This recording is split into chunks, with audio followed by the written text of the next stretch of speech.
पहिले विश्वात्मक संत साहित्य संमेलन कोल्हापुरात आयोजित करण्यात आलेलं आहे। या पावनभूमीमध्ये आज शेवटच्या माळेचं हे पहिलं पुष्प आपल्या चरणी आम्ही समर्पित करीत आहोत। आपलं खूप खूप स्वागत। मी डॉक्टर मोनिका ठक्कर आपलं मनपूर्वक स्वागत करते आहे। आपण पहिल्या परिसंवादाला सुरुवात करणार आहोत। पहिला परिसंवाद आहे अस्वस्थ वर्तमानात संत विचारांची भूमिका। हे प्रास्ताविक करणार आहेत प्राध्यापक डॉक्टर शिवाजीराव भोसे। आजच्या या सत्रातील हे पहिलं सत्र या ठिकाणी आपणा सर्वांच्या साक्षीनं संपन्न होत आहे आणि या परिसंवादासाठी अध्यक्ष आहेत प्राध्यापक डॉक्टर दिगंबर सिरके सर, माननीय कुलगुरू शिवाजी विद्यापीठ कोल्हापूर। त्याचप्रमाणे या परिसंवादामध्ये सहभागी वक्ते आहेत डॉक्टर श्रीराम पवार सर, दैनिक सकाळचे संपादक आहेत। त्याचप्रमाणे डॉक्टर भूषण स्वामी, श्री राजेंद्र कुमार चौगुले, संपादक दैनिक पुण्यनगरी, डॉक्टर मोहम्मद आझम, डॉक्टर अवतार सिंग आणि डॉक्टर रवींद्र ठाकूर सर हे मान्यवर या परिसंवादामध्ये सहभागी झालेले आहेत। मला या ठिकाणी सांगायला आनंद वाटतो की या संत साहित्य संमेलनाच्या निमित्ताने खूप चांगले विषय या ठिकाणी चर्चेसाठी घेतलेले आहेत आणि त्यापैकीच आजचा जो विषय आहे या सत्रातला तो म्हणजे अस्वस्थ वर्तमानात संत विचारांची भूमिका। हा विषय घेऊन हे सर्व मान्यवर या ठिकाणी आपलं चिंतन आपल्यासमोर ठेवणार आहे। मित्रहो, कोरोनाच्या पार्श्वभूमीवर हे साहित्य संमेलन या ठिकाणी संपन्न होत आहे। खरं तर आजचं वर्तमान जर आपण बघितलं, आजचं सामाजिक वास्तव जर आपण बघितलं तर आपण कोणत्या उंबरठ्यावर उभे आहोत हे आपल्याला जाणीवपूर्वक लक्षात येतं। एकूण समाजव्यवस्थेमध्ये झालेलं स्थित्यंतर असेल, समाजामध्ये झालेला मूल्यह्रास असेल, त्याचप्रमाणे या आजच्या काळामध्ये वाढती महागाई असेल, शेतकऱ्यांच्या आत्महत्या असतील, त्याचप्रमाणे अतिरेकी कारवाया, राजकीय अस्थिरता, पाश्चात्य संस्कृतीचं होणारं अंधानुकरण आणि वाढता चंगळवाद अशा एका वास्तव भयावह वातावरणामध्ये खऱ्या अर्थानं आज आपण वावरतो आहोत। आणि या वास्तवाच्या अनुषंगानं आपण या समाजव्यवस्थेमध्ये जेव्हा जीवन जगतो तेव्हा अनेक गोष्टीला, अनेक प्रश्नांना आपल्याला सामोरं जावं लागतं आणि म्हणून या ठिकाणी या वर्तमान वास्तवाचा विचार करत असताना हा जो विषय या ठिकाणी घेतलेला आहे की आजचं जे अस्वस्थ वर्तमान आहे आणि या अस्वस्थ वर्तनामध्ये सर्वसामान्य माणसाची प्रचंड अशा प्रकारची जगण्याची कोंडी झालेली आहे आणि याला वाट फोडण्याचं काम, या कोंडीला वाचा फोडण्याचं काम या ठिकाणी हे सर्व मान्यवर मंडळी करणार आहे। आणि अशा बदलत्या काळामध्ये खऱ्या अर्थानं जी गरज आहे ती म्हणजे संत विचारांची अशा काळामध्ये गरज आहे।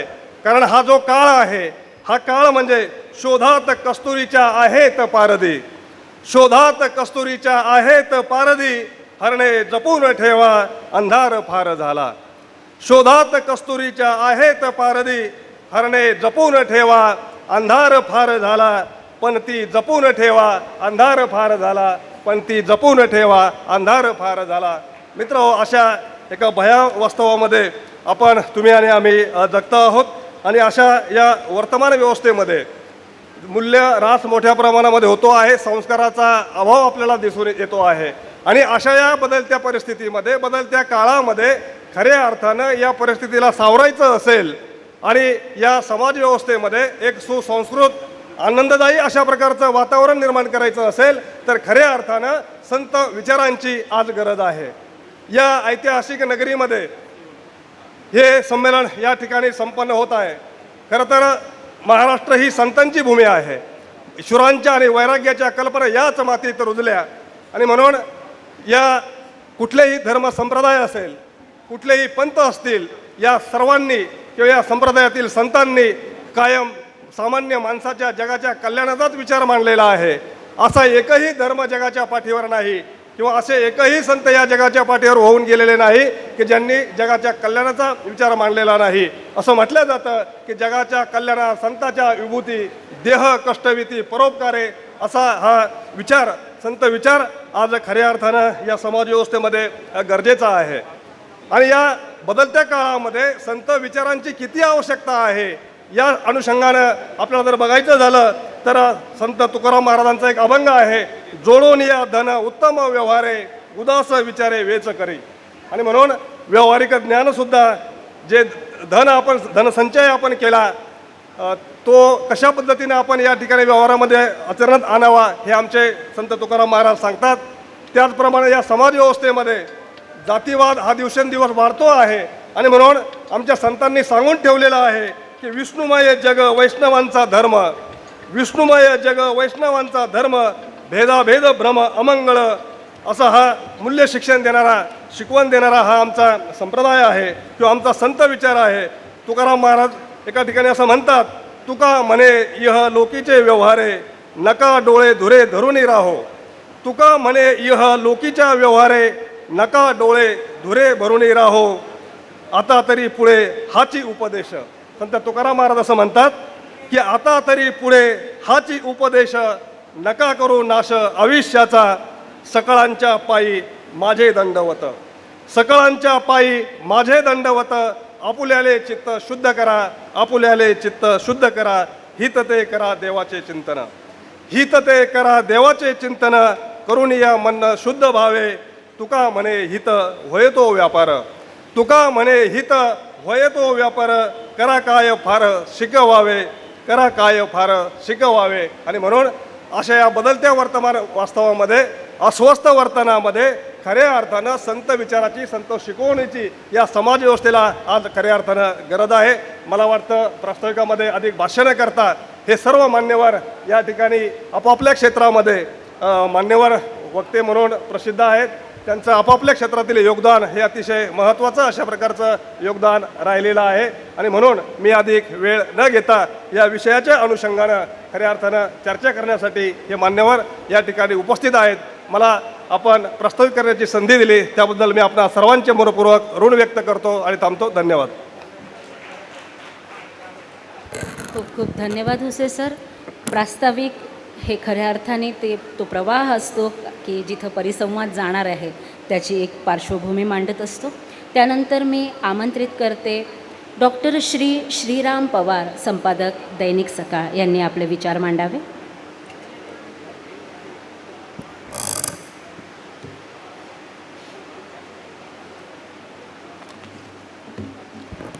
नमस्कार. पहिल्या विश्वात्मक साहित्य संमेलनाचे अध्यक्ष न्यायमूर्ती मदन महाराज गोसावी, आत्ताच्या परिसंवादाचे अध्यक्ष शिवाजी विद्यापीठाचे कुलगुरू डॉक्टर दिगंबर शेळके सर, व्यासपीठावरचे उपस्थित सर्व मान्यवर आणि उपस्थित मित्र, साहित्याची, संत साहित्याची किंवा संतांच्या विचारांची आजच्या अस्वस्थ अशा वर्तमानात आवश्यकता काय किंवा प्रस्तुतता काय हा आत्ताच्या परिसंवादाचा विषय आहे. आता अस्वस्थ वर्तमान याविषयी रोज लिहिणाऱ्या बोलणाऱ्या घटकांपैकी मी एक आहे. वर्तमानपत्रात रोजच भोवतालची अस्वस्थता शोधून आणून मांडावी लागते. त्या अर्थानं अस्वस्थतेशी माझा संबंध आहे. पण संत साहित्य या विषयातला काही मी तज्ज्ञ नाही, अभ्यासकही नाही. तरी मला मदन महाराज गोसावीजींनी बोलवलं. कदाचित त्यांचा किंवा समाजाचा पण असा समज असण्याची शक्यता आहे की माणूस संपादक आहे म्हणजे बहुतेक त्याला सगळ्यातलं कळत असावं. अशा गैरसमजातून अनेक ठिकाणी आमच्यासारख्यांना बोलवतात. पण हे काही अंशी खरं पण आहे की सगळ्यातलं थोडं कळावं लागतं, कळतं असं दाखवावं तरी लागतं. तर या प्रवासातून माझ्या मते, माझ्या हाती जे काही अस्वस्थ वर्तमान आणि संत विचार रिलेव्हंट जिथं वाटतो अशी काही सूत्र मांडायचा मी प्रयत्न करेन. याचं कारण असं की संत साहित्य, त्यांनी मांडलेला विचार हा कालातीत आहे, हे पुन्हा मी नव्यानं सांगावं असं काही नाही आहे. त्यामुळे त्याचं विश्लेषण करावं अशी पण आवश्यकता नाही, कारण त्याचं विश्लेषण वेगवेगळ्या अंगांनी, वेगवेगळ्या अभ्यासकांनी, तज्ज्ञांनी, मान्यवरांनी अनेक वेळा करून ठेवलेला आहे.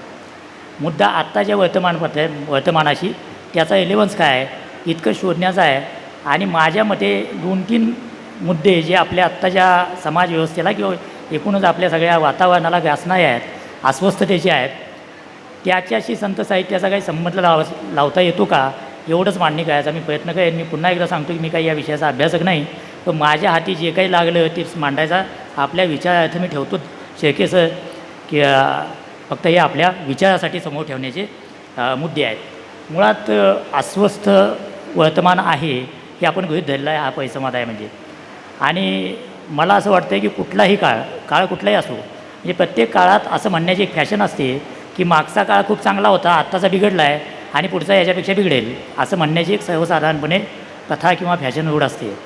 पण काळ कुठलाही असला तर त्यामध्ये त्या काळाशी सुसंगत अशी अस्वस्थतेची काही सूत्रे असतातच.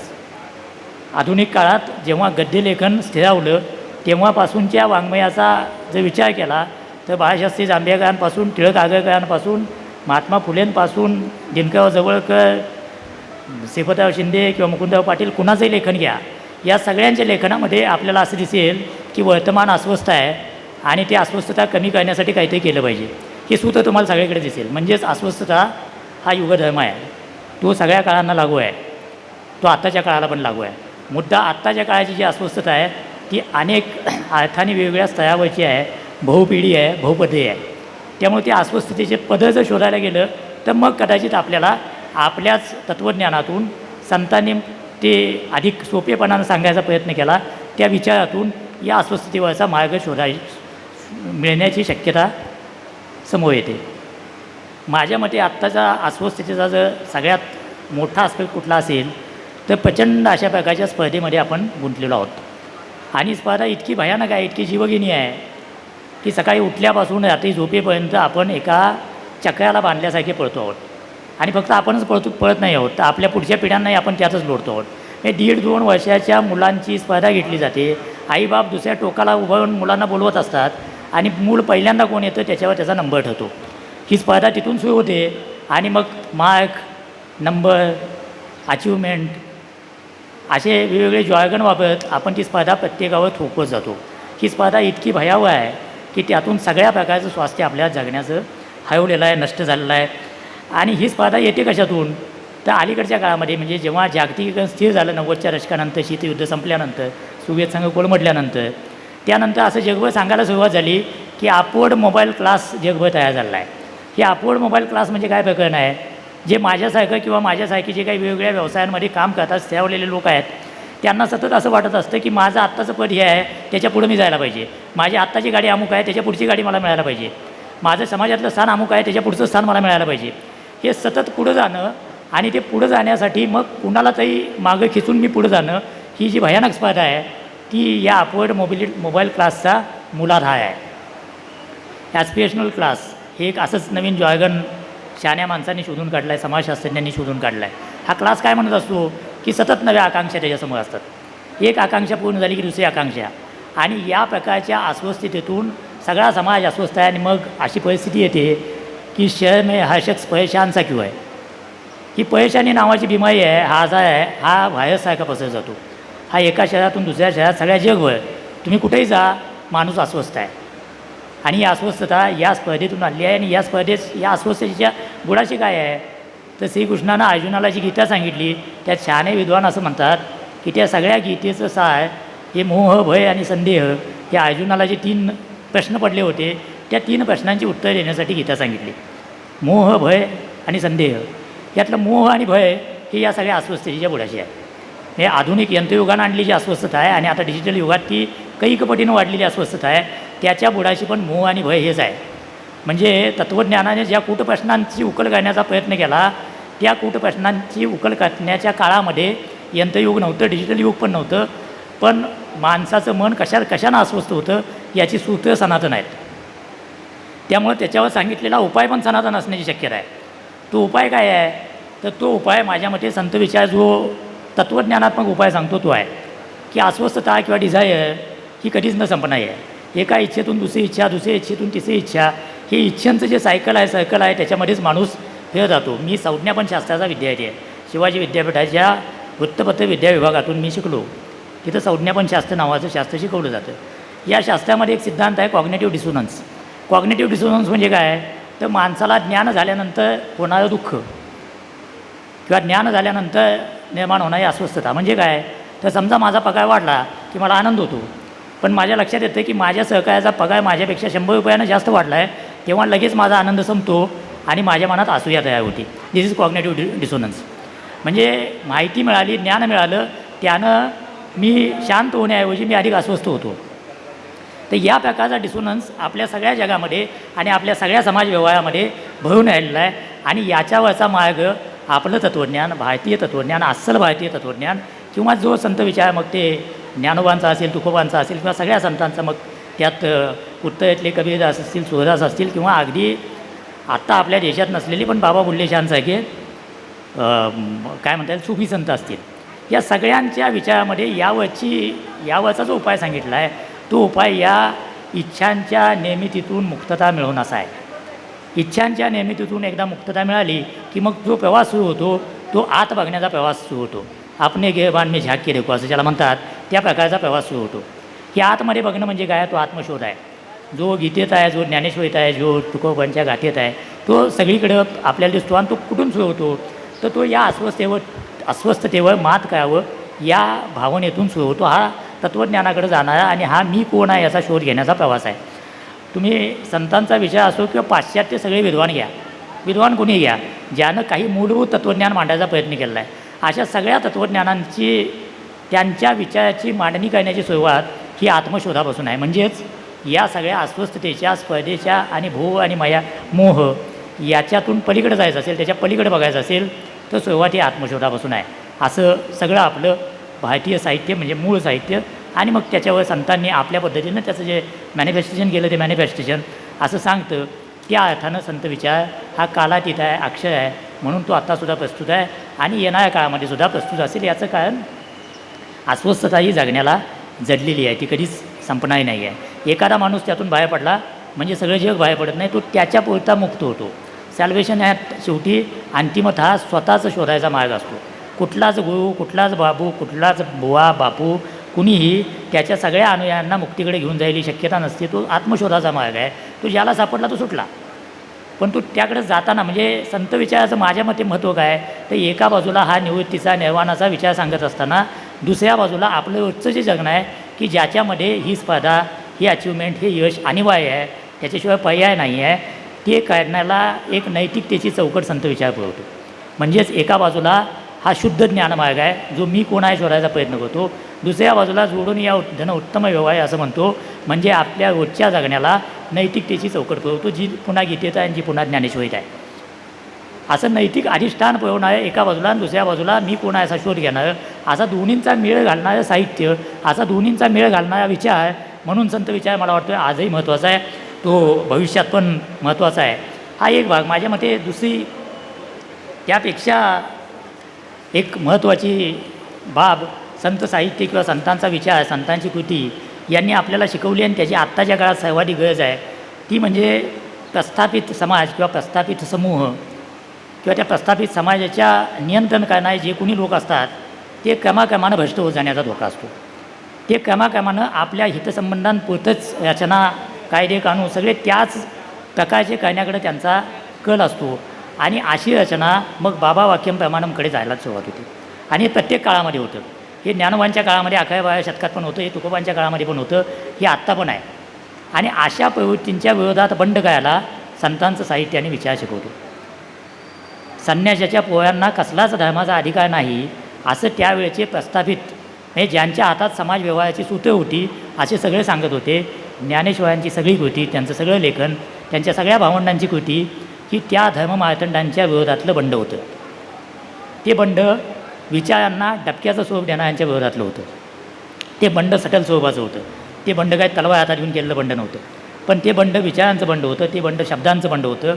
आणि त्या बंडानं या महाराष्ट्राची भूमी काय म्हणता येईल की विचारांसाठी सुजलाम सुफलाम अशी केली असं आपल्याला म्हणता येईल. त्यामुळं असा बंड करण्याची प्रेरणा, असा बंड करण्याचा विचार जो प्रत्येक काळासाठी आवश्यक आहे तो संत साहित्य देतं. ज्ञानेश्वरांच्या जीवनचरित्रामध्ये रेड्याच्या मुखातून वेद म्हणवले अशा प्रकारची एक आख्यायिका आहे. त्यातलं खरं खोटं, तो चमत्कार आहे की अमुक आहे हे सगळं सोडून द्या. त्याचा फक्त सिम्बॉलिक अर्थ जर आपण समजून घेतला तर केवळ पाठांतर घोकमपट्टी म्हणजे ज्ञान नव्हे असं म्हणणं म्हणजे येड्याच्या तोंडून वेद म्हणवण्यासारखं आहे असं ज्ञानेश्वर सांगू पाहत आहेत. असा माझ्यासारख्या माणसाला त्याचा लाभलेला आहे. ज्ञानमार्ग आणि घोकमपट्टी या दोन गोष्टी वेगळ्या आहेत. अख्खी गीता जशीच्या तशी म्हणून दाखवणं, अख्खी ज्ञानेश्वरी जशीच्या तशी म्हणून दाखवणं आणि मग त्यातली ज्याला आपण म्हणतो की एकतही उभी अनुभवावी म्हणजे सांगणं, पाठ करणं, ते जसंच्या तसं म्हणून दाखवणं आणि मग ज्याला रामदास स्वामी म्हणतात की पडत मूर्ख, असं पडत मूर्ख होणं आणि एकतही उभी अनुभूती घेणं हे पाठांतराच्या खूप पुढची स्टेप आहे. माहितीकडून ज्ञानाकडे जाण्याचाच तो प्रवास आहे. आत्ता माहितीच्या स्फोटाच्या युगामध्ये म्हणजे ज्या काळामध्ये प्रचंड माहिती इतके माहितीचे पुंजके आपल्या अवतीभोवती तळत असतात, अशा काळामध्ये माहितीकडून ज्ञानाकडे जाणं हे अत्यंत महत्त्वाचं आणि आवश्यक असं काम आहे. हे आपल्याला अस्वस्थतेपासून सुटका करण्यासाठी पण आहे आणि आपल्याला रोजच्या जगण्यामध्ये यशस्वी होण्यासाठी पण आवश्यक आहे. तर अशा माहितीकडून ज्ञानाकडे जाण्याचा मार्ग रेड्यामुखी वेद वधवून ज्ञानेश्वर आपल्याला दाखवून देतात की हा फुटल एक्सरसाइज आहे, याला काही अर्थ नाही आहे. अनुभूतीला जो अर्थ आहे तो पाठांतराला नाही असं सांगणं म्हणजे पुन्हा प्रचलित पाठांतरावर आधारलेली सो कॉल्ड ज्ञानव्यवस्था याच्या विरोधात केलेलं बंड आहे. त्या अर्थानं माझ्या मते ज्ञानेश्वरांची ती सिम्बॉलिक कृतीसुद्धा खूप महत्त्वाची आहे. तुकारामांची अवघी गाथा हे त्या काळातल्या प्रस्थापितांच्या विरोधातलं बंड आहे. मग ह्या बंडाचा जो विचार आहे तो आपल्याला सगळ्या संतांच्या साहित्यामध्ये दिसेल, तो अगदी गाडगे महाराजांच्या साहित्यात दिसेल आणि मग तो शाहीर जेव्हा असं म्हणतो फटक्यात म्हणतो की हटातटाने पटा रंगवणी जटा द्यायची कशी तिथंपर्यंत तो येतो. म्हणजे हे जे काय बंड आहे की वरची सगळी जी कर्मकांड आहेत आणि त्या कर्मकांडात बुडणं म्हणजेच धर्मपालन असं सांगण्याचा सोस ज्ञानेश्वरांच्या काळात पण होता, तुकोबांच्या काळात पण होता, गाडगे महाराजांच्या काळात पण होता आणि आपल्या काळात पण आता जे काही 5 स्टार सगळे गुरु माजलेले आहेत सगळीकडं, जे प्रचंड मोठे कल्ट आहेत, ज्यांच्या मागं खूप मोठे फॉलो आहेत आणि ते प्रत्येकाचं म्हणणं काय असतं, जसं ज्ञानेश्वरांच्या काळातल्या धर्ममार्तंडांचं म्हणणं होतं वेदाचा अर्थ तो काय आम्हालाच कळाला, वेदाचा अर्थ काय ते आम्हीच सांगू, ऐकायचं कोणी हे पण आम्हीच ठरवू. अशाच प्रकारची व्यवस्था हे नव्या आधुनिक अवतारातले कल्ट जे काय आहेत तेही याच प्रकारची भूमिका मांडत आहेत. आणि तेव्हा हा बंडाचा विचार माझ्या मते खूप महत्त्वाचा आहे. कारण ते बंड हे आपल्याकडे काय झालं आहे की इंग्रजी शिक्षणावर आपण साधारणपणे अशा व्यासपीठावर टीका काय करतो तर या इंग्रजी शिक्षणानं आपल्या मूळ परंपरा संपून टाकल्या. माझ्या मते या इंग्रजी शिक्षणातल्या 150-200 वर्षाच्या काळानं 2 गोष्टी केल्या. एक प्रवाह असा तयार झाला, तो असं म्हणायला लागला की आपल्या परंपरेतलं सगळंच टाकावं आहे, त्यात जे आहे जीर्ण आहे, हे सगळंच भेदांवर आधारलेलं आहे, त्यामुळे टाकून दिलं पाहिजे, आधुनिक विचार आपण स्वीकारायला पाहिजे. असा एक प्रवाह बलिष्ठ होता आपल्या देशामध्ये, अजूनही आहे आणि त्यांनी सगळंच नाकारलं. आणि दुसरा प्रवाह त्याच्यावरचा कदाचित उतारा म्हणून तयार झाला, तो असं सांगायला लागला की आमच्या परंपरा इतक्या उच्च आहेत की त्याच्या पलीकडे काहीच नाही आहे, हे सगळं आधुनिक शिक्षण बोगसच आहे. हे दोन्हीही आपल्या आत्ताच्या समस्यांचं कारण आहे. हे दोन्हीही खरं नाही आहे. आणि या दोन्हीवर उतारा संतांचा विचार सांगतो, जो एका बाजूला मुक्तीकडे जाणारा मार्ग पण सांगतो आणि दुसऱ्या बाजूला प्रत्यक्ष रोजच्या संसारात, प्रपंचात, रोजच्या लोकव्यवहारामध्ये नैतिकतेनं जगण्याचं शिक्षण पण देतो. म्हणून भोंदूंच्या विरोधात प्रहार करणारे तुकाराम महाराज, भोंदूंच्या विरोधात प्रहार करणारे गाडगे महाराज किंवा काही वाङ्मयातून ज्या प्रकारचा प्रहार या भोंदूगिरीवर झाला, तो प्रहार आताच्या समाज हा धर्मश्रद्धा असतो, तो काही पूर्ण ज्ञानमार्गी असत नाही. म्हणूनच भक्तियोग आला की सगळ्यांना ज्ञानमार्ग झेपणार नाही, म्हणून भक्तियोग आला, म्हणून कर्मयोग आला. शेवटी अंतिमतः ज्ञानमार्गाकडे जावं असंच सगळ्या तत्त्वज्ञांनी सांगून ठेवलं आहे. पण त्या ज्ञानमार्गाकडे सगळ्यांनाच जाता येणं तितकं सोपं नाही, म्हणून हे वाटेत सगळे योग आले. म्हणजेच असा सर्वसाधारण धर्मश्रद्ध समाज आहे, त्याला हातातून उदी काढून दाखवणारा, हातातून अंगठी काढून दाखवणारा हा जो काही बोगस भंपक बुवा बाबांचा जो काही पाखंड आहे, पण त्या दृष्टिकोनातून आपण समजावून सांगायला गेलं तर समाज स्वीकारत नाही. तो म्हणतो तुमचं आणि आमचं जमतच नाही. तर तुमचं आणि आमचं जमतच नाही याच्यावरचा उतार आहे की आपल्याच परंपरेत, आपल्याच तत्त्वज्ञानामध्ये तुमचं आणि आमचं जमतं आहे कुठं, ही सांगणारी जी सूत्रं आहे ती शोधावीत आणि लोकांसमोर मांडावीत. आणि त्या दृष्टिकोनातून मला वाटतं आहे की संत साहित्यासारखं उत्तम साहित्य आपल्याला उपलब्ध नाही आहे. त्या अर्थानं हे खूप महत्त्वाचं असं साहित्य आहे. या प्रकारचे प्रहार कबीरांनी केले आहेत, तुकारामांनी केले आहेत. लल देसाई जी कवयित्री किंवा संत कवयित्री काश्मीरी आहे की जिनं काश्मीरी शैविझमविषयी तिच्या कवितेतून, ती कवयित्री म्हणजे संपूर्ण बंडाचा आविष्कार आहे. तिच्या सगळ्या कविता या मुक्त मानवी जीवनाकडे घेऊन जाणार आहेत. तर अशा प्रकारच्या संतांनी जे काही आपल्याकडं सांगून ठेवलेलं आहे तर ते मला वाटते की या सगळ्या भंपक बुवाबाजीच्या विरोधात लढण्याची आपल्यासाठी अमोघ अशी हत्यार आहेत. त्या दृष्टिकोनातून संतांचा विचार खूप महत्त्वाचा आहे. माझ्या मते शेवटचा मुद्दा मी सांगतो, कारण खूप लोक बोलायचे आणि खूप कमी वेळामध्ये या सगळ्याची मांडणी करायची आहे. आत्ताच्या आपल्या आपल्या देशातल्या परिस्थितीमध्ये सगळ्यात महत्त्वाचं अस्वस्थतेचं जे कारण आहे ते एका बाजूला आपण म्हणतो की भेदाभेद अमंगळ असं तुकोबांनी सांगून ठेवलं, पण रोजच्या आपल्या जगण्यामध्ये इतक्या प्रकारचे भेद आपण करतो आणि ते भेद करता करता आज आपलं अवकाश 2 मिनटं संपवतो. आज आपला अवकाश इतकं विखंडित व्हायला लागला आहे. आपण जातीच्या नावावर तुकडे पाडायला लागलो, आपण धर्माच्या नावावर तुकडे पाडायला लागलो, आपण खाण्यापिण्याच्या नावावर, पेहरावाच्या नावावर इतक्या प्रकारची धुळी माजवायला लागलो. ध्रुवीकरण हा आपल्या सगळ्या जगण्याचा मंत्र बनला आहे, आपल्या राजकारणाचं सूत्र बनलं आहे. आणि जेव्हा असं ध्रुवीकरण राजकारणाचं सूत्र बनतं, जगण्याचा पंथ बनतो, तेव्हा समाज विखंडित व्हायला सुरुवात होती. आणि मग जेव्हा सावल्या लांबायला लागतात तेव्हा अंधार निश्चित असतो. असा अंधार दाटतोय की काय? बहुमत आणि बहुमतशाही यातला फरक आपण विसरायला लागलो आहोत. बहुमतानं राज्य करण्याची घटनादत्त संधी आणि बहुसंख्याकवाद चालवणं यातला फरक आपण विसरायला लागलो आहोत. आणि इथं मग तुकाराम महाराज प्रस्तुत ठरतात, जे म्हणतात तुकाराम महाराज प्रस्तुत ठरतात आणि कदाचित ज्ञानेश्वर महाराज पण प्रस्तुत ठरतात, जे तुकाराम महाराज म्हणतात की बहुमत मी मांडलं नाही, मी बहुमत मान्य करणार नाही. सत्य असत्य अशी मन केले ग्वाही, मानी येली नाही बहुमता. माझ्या मते वेदांची जी महावाक्य आहेत, अहम ब्रह्मास्मी तत्वमसी वगैरे वगैरे, तितकंच आजच्या काळासाठी सर्वात महत्त्वाचं जर काय असेल तर मानी येली नाही बहुमता. हे आपल्या भोवताला जे काही नॅरेटिव्ह तयार होतं ते बहुमतानं कदाचित तयार होतं, पण ते सत्य आहे की असत्य आहे हे समजून घेतल्याशिवाय ते मी मान्य करणार नाही. हा कदाचित आजच्या काळासाठी सर्वात रिलेव्हंट असा मंत्र आहे. तो जर आपण सगळ्यांनी स्वीकारला तर मला वाटते आपल्या भोवतालची अस्वस्थता कमी करायला मदत होईल. कारण शेवटी फक्त माणसाचंच नाही तर प्राणीमात्यांच्यासुद्धा ऐक्यावर बोलणारं संत साहित्य आहे. पसायदान हे विश्वशांतीचं दान मागतं. तर अशी परंपरा असणाऱ्या भारतातही वेगवेगळ्या प्रकारच्या कारणांनी लुही माजवणारे जे काही चालू आहे त्याच्यावरचा उतारा म्हणून आपण संत साहित्याकडे पाहिलं पाहिजे असं मला वाटतं. मला जे काही सुचलं समजलं ते मी सांगायचा प्रयत्न केला. मला इथं बोलावलं त्याबद्दल मनापासून धन्यवाद. थँक्यू. खूप खूप धन्यवाद सर. खूप गाढे असे विचार आणि विस्तृतपणे आपण आपले विचार मांडलेले आहेत. पुढच्या वक्त्यांना आमंत्रित करण्याच्या पूर्वी संमेलनाध्यक्षाकडून आलेली एक विनम्र सूचना आपल्याला करीत आहे. कृपया आपण ती नम्रपणे घ्यावी ही आपणास नम्र विनंती. फक्त 10 मिनिटातच आपण आपले विचार मांडावे, अन्यथा आपल्याला पुढचा कार्यक्रम गाठता येणार नाही आहे. त्यासाठी आपल्याला विशेष नम्र विनंती इथे करीत आहोत. त्यानंतर मी आमंत्रित करते हरिभक्तपरायण भूषण स्वामी यांनी. नमस्कार. पहिले विश्वात्मक संत साहित्य संमेलन या संमेलनाचे सन्माननीय संमेलनाध्यक्ष हरिभक्तपरायण न्यायमूर्ती डॉक्टर मदन महाराज गोसावी,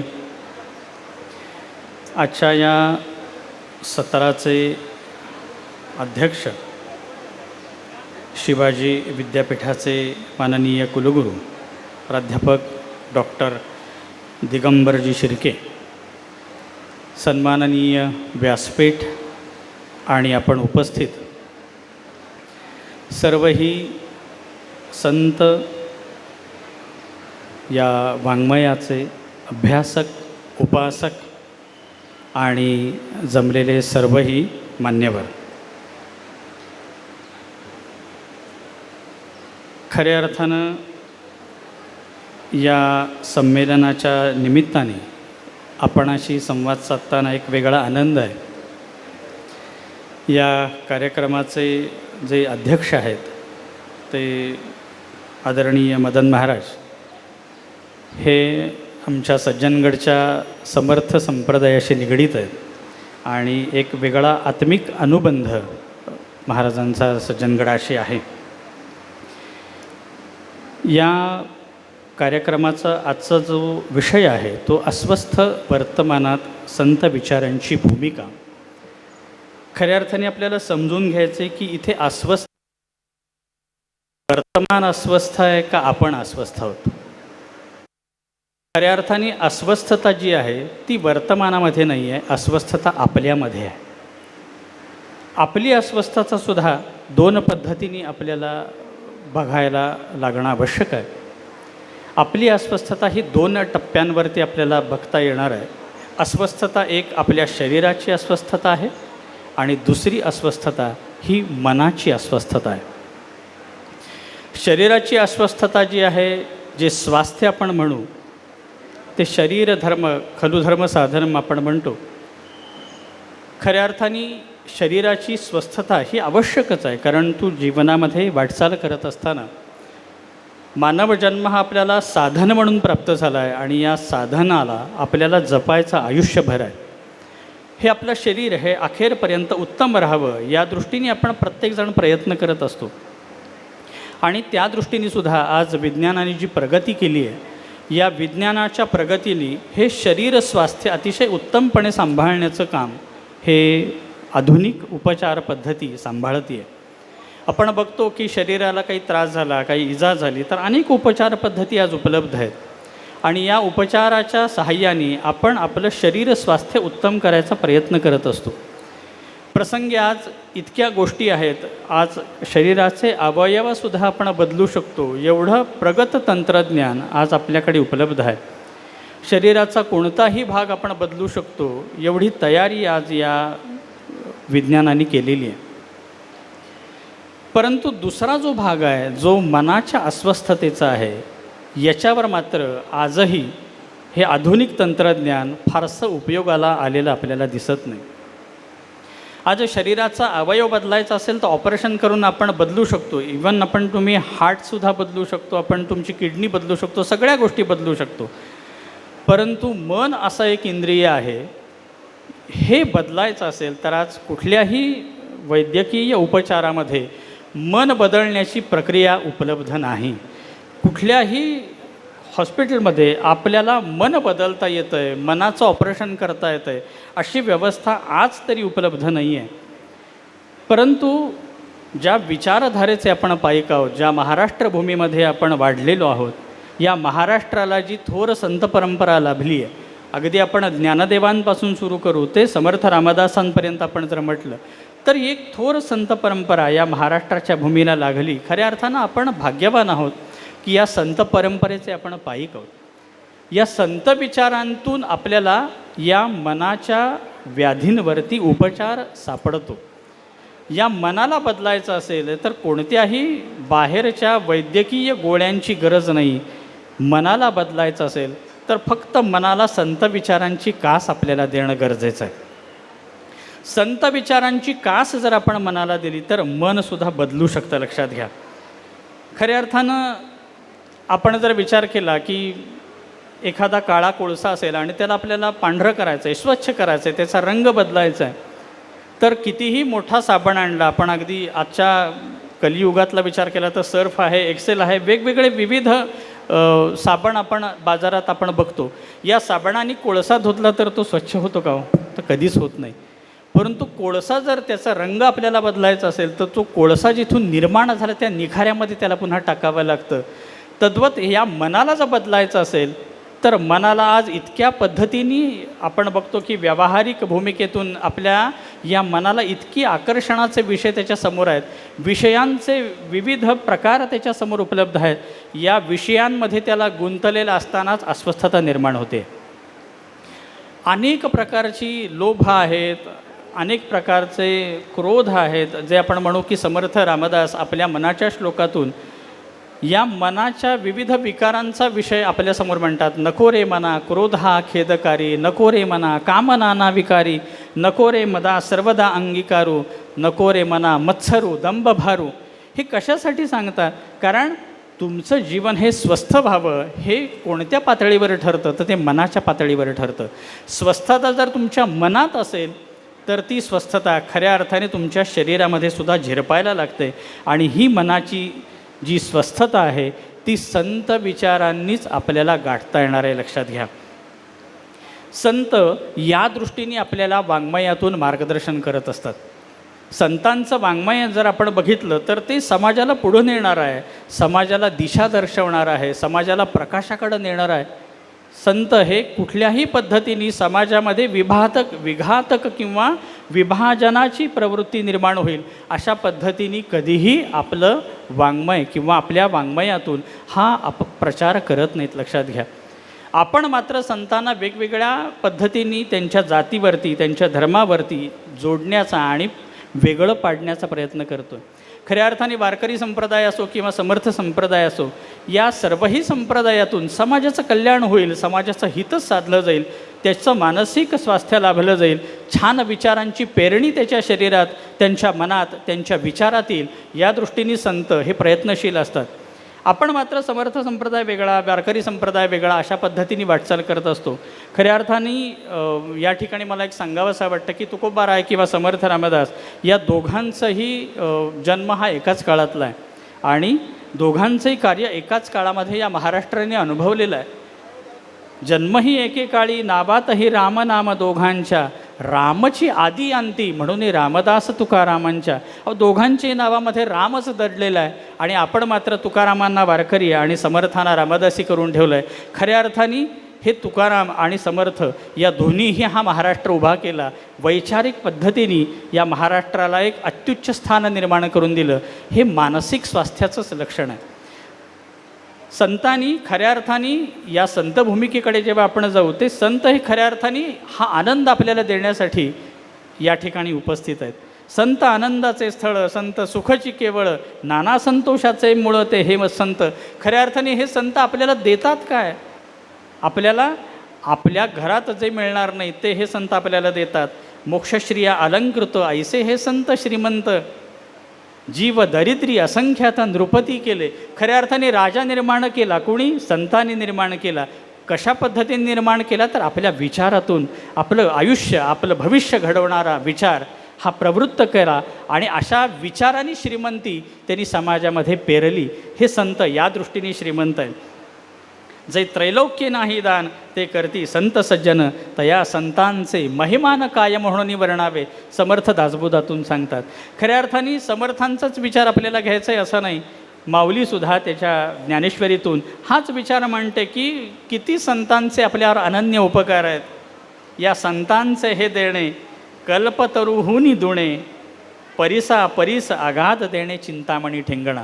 संतांनी आपल्याला किती म्हणून द्यावं? आपण बघतो की व्यवहारामध्ये आपण विविध पद्धतीने वाटचाल करत असताना काही आपल्याला या प्रसंगातून, काही पुराणातून, काही जुन्या चरित्रातून असं लक्षात येतं की कल्पतरू काही आपल्याला आपली इच्छा मनातली पूर्ण करतो, चिंतामणी आपल्या मनातली इच्छा पूर्ण करतो. आपल्याला पाहिजे नको ते आपण इच्छा फक्त व्यक्त केली की ते आपल्याला प्राप्त होते.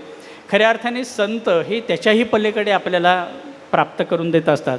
कल्पतरू हा तुमच्या भल्याचा विचार कधी करत नाही किंवा चिंतामणी तुमच्या भल्याचा विचार करणार नाही, पण संत त्याही पलीकडे जाऊन तुमच्या भल्याचीच गोष्ट तुमच्या पदरात टाकण्याचा प्रयत्न करतात. म्हणून कल्पतरूपेक्षा, चिंतामणीपेक्षा सुद्धा संतांचं सांगणं, संतांचे विचार हे जास्त महत्त्वाचे असतात. एक माणूस म्हणू, एक वाटसरू म्हणू एका वाटेने चालला. एक छोटीशी कथा मी सांगतो आणि पुढे जाऊ, मी 10 मिनटाच्या आत आवरतो. वाटसरू चालला आहे आणि एका छान झाडाखाली तो बसला. उन्हाची वेळ, दुपारची वेळ आलेली आहे आणि आता विचार करतो आहे की छान सावली आहे आणि इथे बसावं. आणि त्या छान सावलीत बसल्यानंतर त्याला बरं वाटायला लागलं की अरे बाहेरच्या या रणरण त्या उन्हापेक्षा छान सावलीत छान वाटतं आहे. आणि बसल्या बसल्या विचार मनामध्ये सुरू झाले की अरे या छान सावलीमध्ये जर कुठे पाणी मिळालं तर किती छान वाटेल. आणि मग तो जो बसला होता ते झाड कल्पतरू होतं आणि या कल्पतरूच्या खाली हा माणूस बसलेला. मनामध्ये त्याच्या विचार आला की इथे जर पाणी मिळालं तर किती बरं वाटेल. आणि काय आश्चर्य, तिथून एक छान पाणी वाहायला लागलं, बाजूने एक छान झरा वाहायला लागला आणि याला वाटायला लागलं अरे पाणी. आणि त्याने ते भरा ते तहान लागलेली दुपारच्या उन्हामध्ये पाणी प्याला, भरपूर पाणी प्याला, छान आनंद वाटला. तिथे छानसा टेकून बसला दगडाला आणि वाटायला लागलं, मनामध्ये विचार आला अरे छान पाणी मिळालं, आता जेवणाची सोय झाली असती, छान भोजनाची सोय झाली असती, ती किती बरं झालं असतं.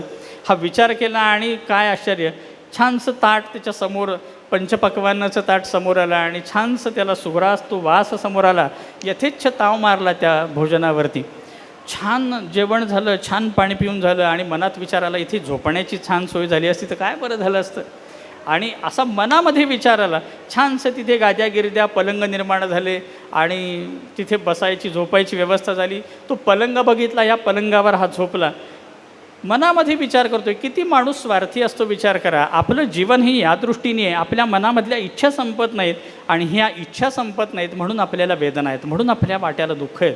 या वेदनांवरती आपल्याला आपल्या इच्छा, आपल्या आकांक्षा, आपल्या गरजा कमी करता येतील का, हे संत आपल्याला कायम पदोपदी सांगत असतात. या माणसाला असं वाटायला लागलं, छान झोपण्याची सोय झाली, पण सकाळपासून चालतोय, आता माझे पाय दुखत आहेत, कोणीतरी पाय दाबायला इथे जर मिळालं तर छान बरं वाटेल, असा मनामध्ये विचार आला. मात्र हे कल्पतरू असल्यामुळे तिथे एक दासी तिथे निर्माण झाल्या आणि याचे हातपाय त्यांनी दाबायला सुरुवात केली. छान झोप लागली, कोणीतरी हातपाय दाबतं आहे, छान गाऱ्या गिद्या आहे, छान वारं आहे आणि इतकं सगळं छान चाललेलं असताना एक मनामध्ये विचार आला, अरे हे सगळं तर इथे मी मनामध्ये आणतोय आणि हे प्रत्यक्ष कसं काय घडतंय, भूत वगैरे तर काय नाही. मनामध्ये भूताचा विचार झाला आणि आत्तापर्यंत दिसणारे दासदासी भूत बनले.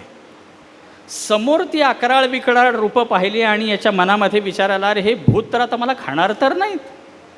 हा मनामध्ये विचार आला आणि भूतानी याला खाऊन टाकलं. आपलं आयुष्यही तसंच आहे. आपण या भौतिक साधनांच्या पाठीमागे इतके धावतो आणि मग आपल्या गरजा संपतच नाहीत. या गरजा संपाव्या अशा वाटत असेल तर संत विचारांची कास आपल्याला धरली पाहिजे. कारण संत तुमच्या आयुष्यात जे आवश्यक आहे, जे खऱ्या अर्थाने उपयोगी आहे, तेच तुम्हाला द्यायचा प्रयत्न करतात. संत विचारांच्या साह्याने आपल्याला ते घ्यायचं आहे. तुकोबारायसुद्धा हे सांगतात की लोह परिसाची नसा आहे उपमा, सद्गुरू महिमा आगाधाची. लोह आणि परिसाचा दगड जर लोखंडाला लावलं तर त्याचं सोनं होतं म्हणतात, पण संतांनी अख्ख्या मानवाचं आयुष्य सोन्याचं केलं आहे. आणि या दृष्टीने संतांचं हे आपल्या एकूण जीवनामध्ये संतांच्या विचारांचं महत्त्व आपल्याला समजून घेणं हे फार महत्त्वाचं आहे.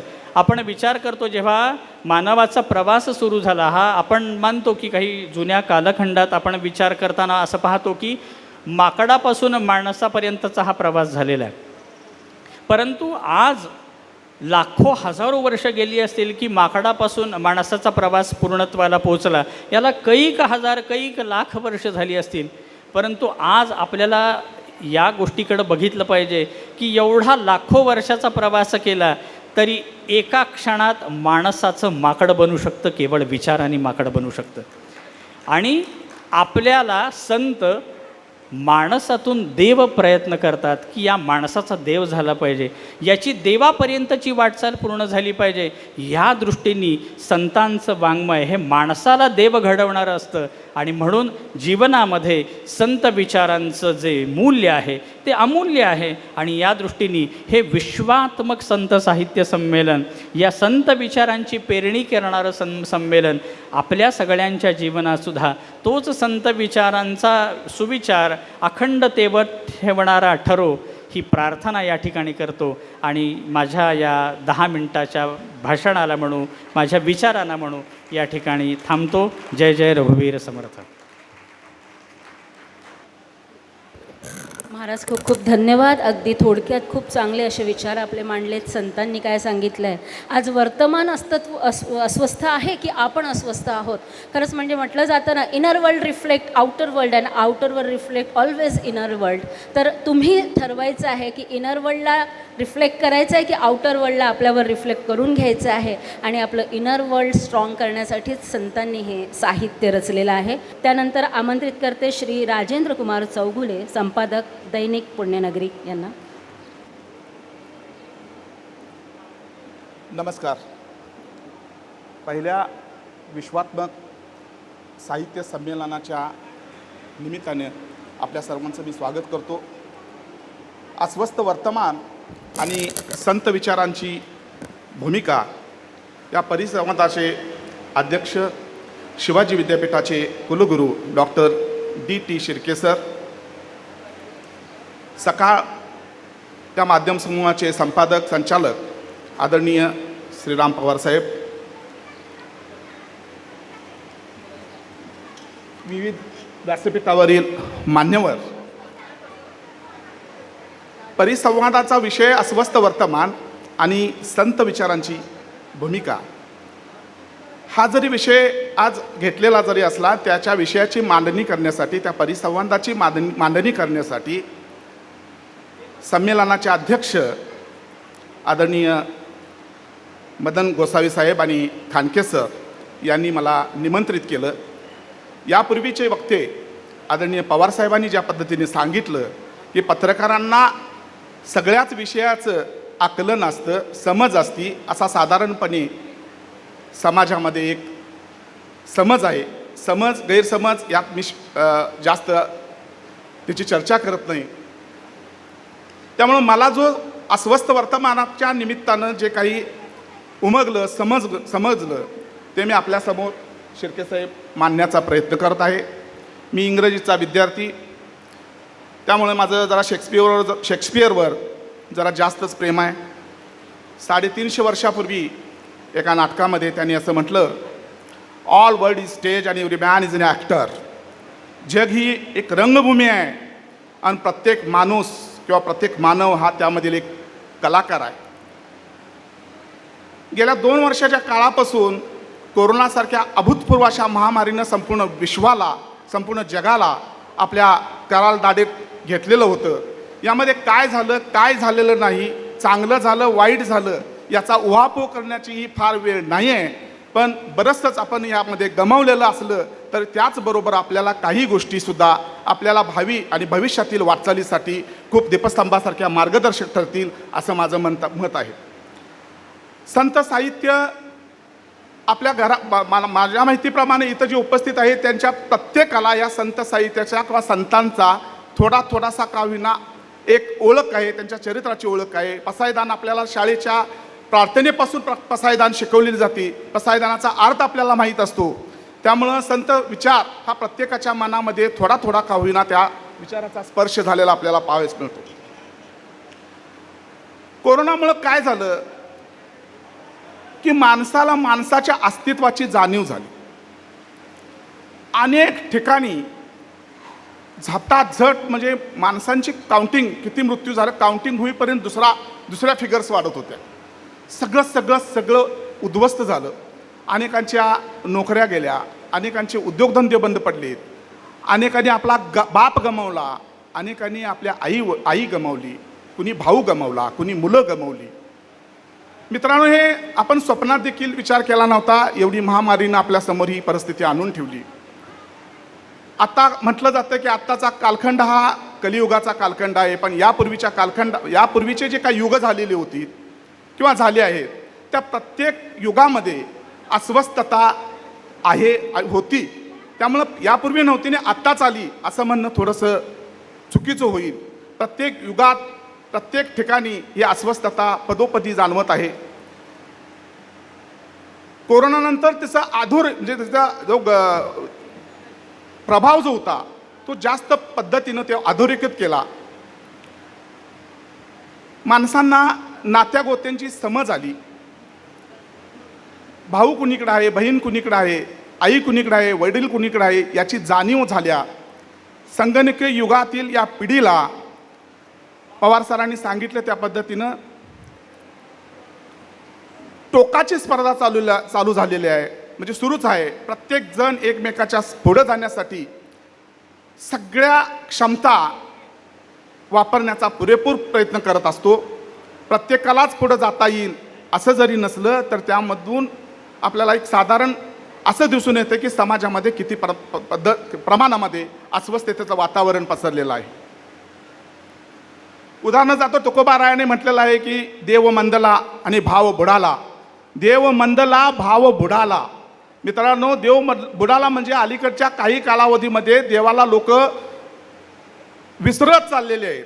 विसरत चालली म्हणण्यापेक्षा त्याच्यावरला असणारा जो प्रेम आहे, त्याच्याबद्दलची असणारी भावना आहे ती कुठंतरी लोप पावत झाली. याचं कारण जर कुठलं असेल तर कमालीची सुरू असलेली स्पर्धा. साध्य आणि साधन या शब्दांच्याकडे मी म्हणतो. त्यांनी सांगितलेलं आहे साध्य. जर आपण समजा एखाद्या ठिकाणी जायचं असेल, उदाहरणार्थ आपल्याला पुण्याला जायचं आहे, तर पुण्याला जाणं हे आपलं साध्य झालं आणि पुण्याला कशा पद्धतीनं जायचं हे साधन झालं. मग पुण्याला जाण्यासाठी साधनांचा कोणता वापर करतोय आपण? मोटर असेल, रेल्वे असेल, विमान असेल, व्हेकल असेल, सायकल असेल, जे काय असेल ते साधनांचा वापर करतो. देवाला सुद्धा भेटण्यासाठी जी काही साधनं असतील, परमेश्वराला भेटण्यासाठी जी काही साधनं असतील, त्या साधनांचा मार्ग जर कोणता असेल तर मला समजलेला एकमेव मार्ग म्हणजे संत विचार हा त्यातला मार्ग म्हणजे ते साधन आहे. पण मित्रांनो, अलीकडच्या काळामध्ये आपण हे साध्य आणि साधनचं व्यस्त प्रमाण करायला लागलेलो आहे. साध्य कुठलं? परमेश्वर. साधन कुठलं? तर बाकीची काय वाहनं विणं काय असली, भक्ती शक्ती युक्ती काय असेल. आपण काय करायला लागलो? देवासमोर जातो आणि देवाला प्रार्थना करतो. भौतिक फळाच्या अपेक्षेनं त्याच्याकडे आपण व्यक्त होतो. देवा मला पास कर, देवा मला प्रमोशन दे, देवा मला मुलगा होऊ दे, देवा मला गाडी होऊ दे, माझा बंगला होऊ दे. ही जी झाली साधनं झाली, साध्य बाजूला राहिलं, त्याचं प्रमाण व्यस्त केलं. हे स्वाभाविक आहे. ह्याचं कारण काय आहे की आपल्या सभोवतालचा जो भवताल जो आहे तो भवताल अतिशय वाईट पद्धतीनं आपल्यासमोर मारा करत आहे. शेजारच्या घरातील एखादा मुलगा हायर एज्युकेशनच्या इन्स्टिट्यूटमध्ये ॲडमिशन घेतलं असेल तर त्याची आई सांगते की माझा मुलगा, माझा चिंटू, माझा पिंटू XYZ या उच्च प्रथित अशा शैक्षणिक संस्थेमध्ये माझा प्रवेश घेतलेला आहे माझ्या मुलाचा, मला अभिमान वाटतो. त्याचं लोन आपल्या घरापर्यंत येतं. पलीकडच्या ताईंचा मुलगा एवढा ठिकाणी गेला, एवढ्या चांगल्या ठिकाणी गेला, माझा पण मुलगा तिथं जायला पाहिजे, काय करता येते का बघा. म्हणजे ही स्पर्धा ही अस्वस्थ वर्तमानातली सर्वात मोठी जर गोष्ट असेल असं मला वाटतं.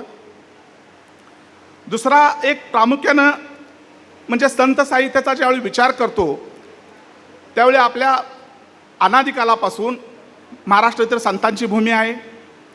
एकनाथांची भारुड असतील, विराण्या, गवळणी, अभंग, कीर्तन जे काय असेल त्यांनी लोकशिक्षणाच्या माध्यमातून आपापल्या पद्धतीनं संत विचार लोकांच्या पर्यंत पोहोचवण्याचा प्रयत्न केला. मी एका ग्रामीण भागातला आहे.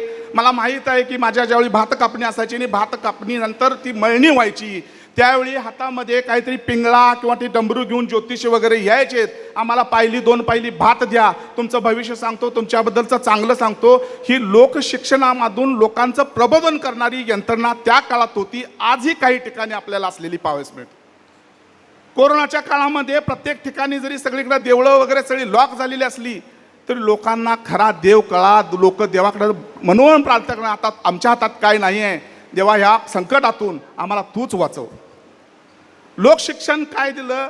लोकांनी भारुडामधून काय व्यक्त केलं, अभंगामधून काय व्यक्त केलं, गवळणी काय सांगतात, विराण्या काय सांगतात, ह्याचा लोकांनी ह्या काळामध्ये 2 वर्षाच्या काळामध्ये लोकांनी ज्यांना शक्य होतं त्या पद्धतीनं त्यांनी वाचन त्याचं आकलन करण्याचा प्रयत्न केला. आणि मला गोसावी साहेब तुमचं खरोखर आभार मानतो की कोल्हापूरच्या या नगरीमध्ये पहिलं विश्वात्मक साहित्य संमेलन तुम्ही आयोजित केलं. तर हे याचं जे आयोजनाचं जे एक जिस्ट म्हणतोय मी, किती जणांनी त्याचं रसग्रहण केलं हा भाग बाजूला ठेवू, पण विविध माध्यमांच्या माध्यमातून या संपूर्ण साहित्य संमेलनाचं जे कव्हरेज होतं ते देण्याचा सगळ्या माध्यमांनी प्रयत्न केलेला आहे. मला या निमित्तानं एवढंच सांगतो की या नवपिढी फार म्हणजे यंगस्टर जे आहेत, न्यू जनरेशन जे आहे ना, ती फार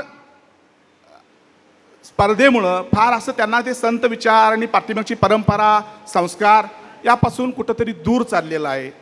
या पिढीला या संमेलनामधून, या विचारामधून, या व्याख्यानामधून, परिसंवादामधून जे काही वक्त्यांनी, जे काही विचारवंतांनी जे काही विचार मांडलेत ते विचार त्यांच्यापर्यंत रुजतील अशी अपेक्षा बाळगतो.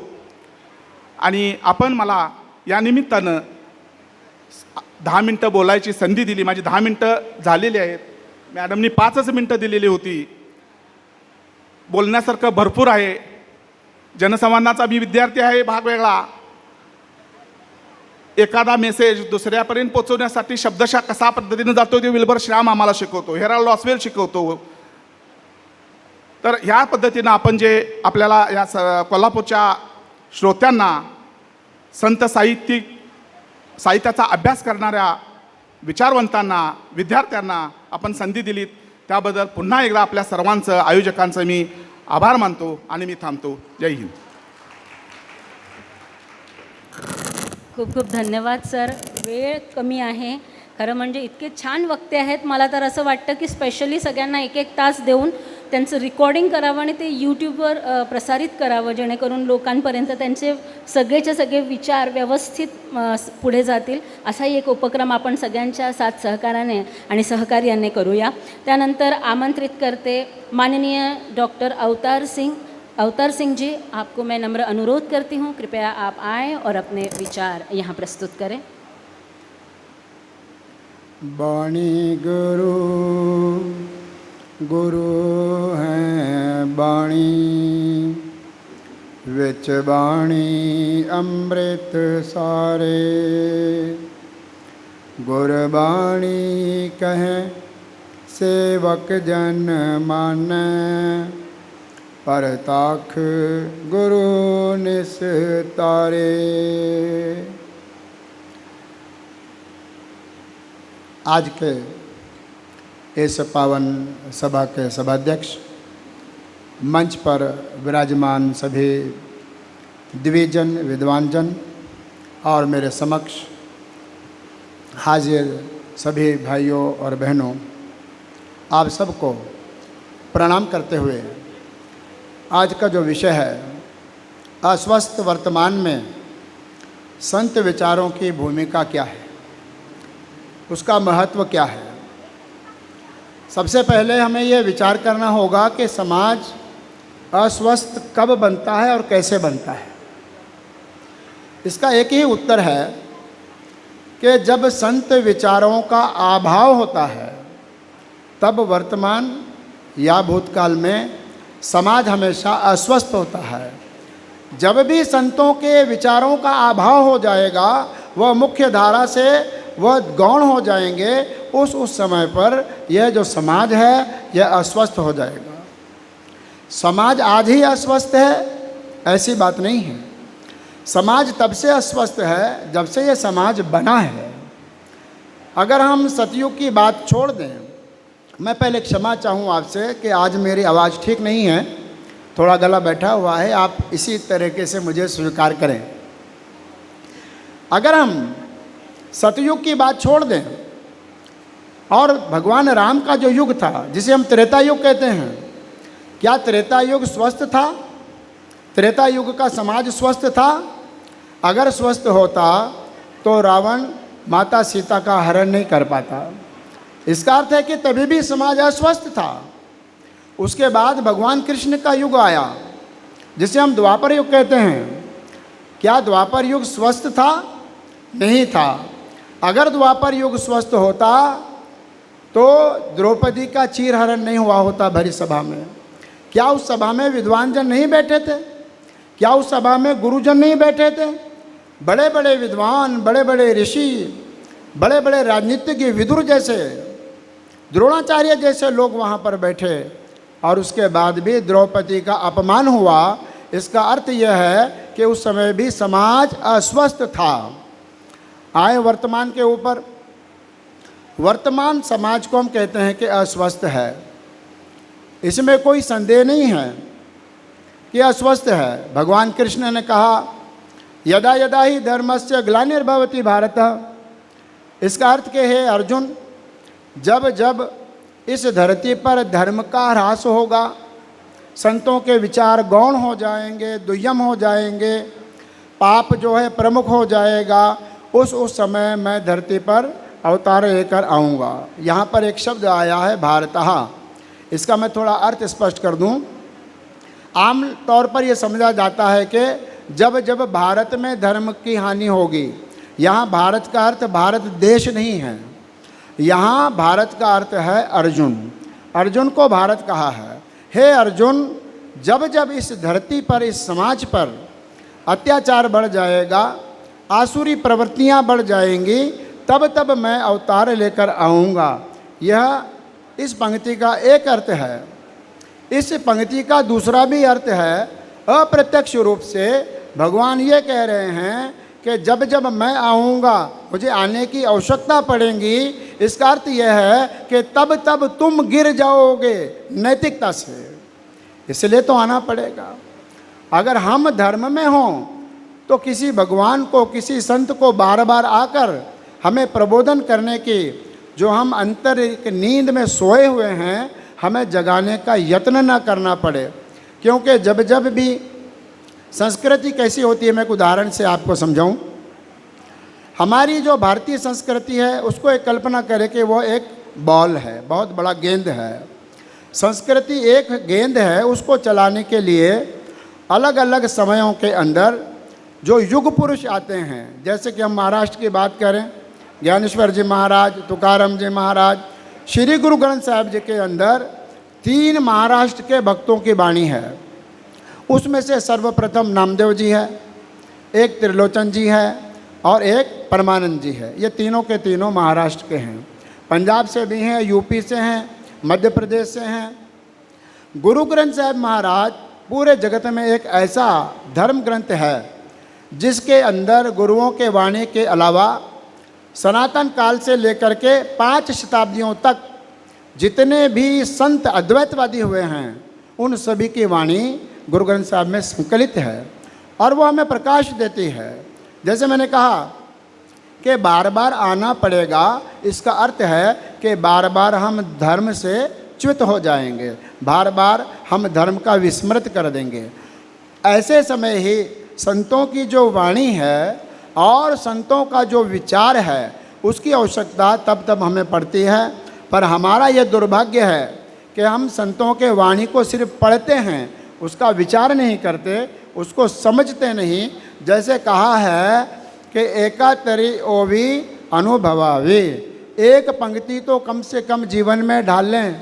अगर एक ही पंक्ति डाल लें तो जीवन प्रकाश में हो जाता है, क्योंकि संतों की वाणी आप प्रकाश रूप है। जैसे कल्पना करें कि किसी स्थान पर अंधकार है और वो बहुत सालों से है, उस बहुत सालों के अंधकार को दूर करने के लिए बहुत साल नहीं चाहिए, एक दीपक बाल दो, एक क्षण में वो अंधकार का नाश हो जाता है। एक अभंग अपने जीवन में अपना लो, जो अध्यात्म का अंधकार अंदर छुपा है वह नाश हो जाता है और यह हमारा जो मनुष्य जीवन है यह परिपूर्ण हो जाता है। एक छोटा सा मैं उदाहरण लूँ। एक बार महाभारत के काल में भगवान कृष्ण बैठे हैं और साथ में युधिष्ठिर महाराज है और वो देखते हैं कि बहुत बड़े पहाड़ के ऊपर से एक जो गोल पत्थर है वो तेज़ी से नीचे आ रहा है। कल्पना कीजिए, एक बहुत बड़ा गोल पत्थर पहाड़ से नीचे की तरफ आ रहा है और बहुत तेज़ी से आ रहा है। ऐसा लगता है कि अब भगवान कृष्ण पे आया कि युधिष्ठिर पे आया। तब युधिष्ठिर जी ने देखा कि उस बहुत बड़े पत्थर जो गोलाकार है उस पत्थर के नीचे एक तिनका आ गया, तिनका, घास का तिनका आ गया और वो पत्थर वहीं पर रुक गया। इस रहस्य को युधिष्ठिर महाराज समझ नहीं पाए। उन्होंने कहा कि हे भगवान, थोड़ा सा स्पष्ट कीजिए कि यह क्या है, इसका अर्थ क्या है, वो पत्थर क्या है, वो तिनका क्या है। भगवान कृष्ण ने कहा कि वो जो पत्थर आ रहा था वो मनुष्य मन की जो दुष्प्रवृत्तियां हैं, राक्षसी प्रवृत्तियां हैं और मनुष्य मन के जो अभाव है वो सब मिलकर आ रहे हैं। वो जो दुराचार है, पाप है, ईर्ष्या है, काम है, क्रोध है, वो सब मिलकर आ रहे हैं। महाराज, फिर ये तिनके का क्या अर्थ है?